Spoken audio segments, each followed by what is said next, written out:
Okay, I'm out in the woods today at our range, FFP range, located in northeastern Ohio,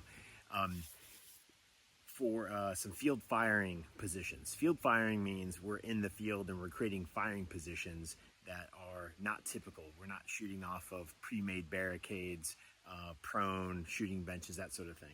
I'm using the environment to aid in my shooting positions.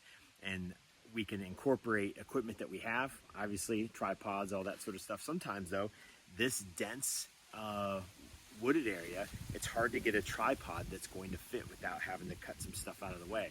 Or maybe you didn't carry your tripod, or you didn't have time to set it up.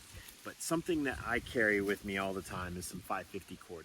A couple different sizes. I carry some all-purpose, and then I create several loops. But this is an all-purpose piece. I'm using orange today, so it shows up easier in the video. And so what you can do with this all-purpose piece, I take it and I take a chunk, and I can tie an overhand knot in it to create a loop. And what I do with that loop is I create a lark's head or a lark's hitch. There's a couple different names for this knot. It's essentially taking the loop around like this and putting the tail end through, completely through. And what it does is it creates a spot to hang things. So what I'm going to hang here is my rifle. So I've got my my position here that I've picked out. I've got a loophole through the woods. It's a very small area that I can see the target and be able to engage without branches and briars and stuff hitting my rifle, or hitting the bullet. I then take the rifle, I feed it through the loop. Now, I don't send the bipod completely through. What I do, because I use an Atlas, this knob on the bottom here, I hook the loop on that knob, all right? It aids in a little bit more mobility, meaning I can get in and out of it quicker. If you put this loop completely through and you're hanging the rifle right here, it tends to be slower to get out, more movement to get in and out of it. Now, also what I'll do is I'll extend my bipod today here so I can brace it off the tree. So I have this loop holding the weight of the rifle, and I'm using this bipod as support up against the rifle, or up against the tree.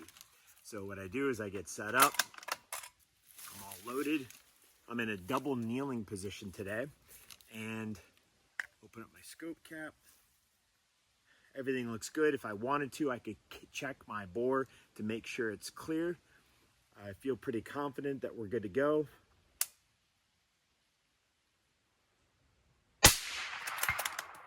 Follow through. Everything's good. Now, if I needed to move, my weapon goes unsafe, I like to pop my bolt for bolt guns. Makes it a little bit more safe. Pull the rifle out, and I could either leave this if I'm in a hurry, or pull it completely out and go. Something like this sticks in your cargo pocket, in your pack, in your stock pack, all sorts of stuff. It's a small piece of gear, and you can preset these. If you know, I don't use trees much smaller than this, because once you start messing with them, you don't want them shaking if you're hunting or in a combative situation. You're definitely not going to use something small like this. It's not going to work. But anything, a couple inches in diameter and bigger will work. So that's why I'll carry a large piece for really big trees, because I can create a big loop out of it. But there's a whole host of different things that you can use with that 550 cord. But that's it. Simple loop. Works on fence posts, vehicles, anything that you can wrap that thing around and gain some extra support. Though you do give up some mobility. It's going to be slower getting in and getting out. So keep that in mind.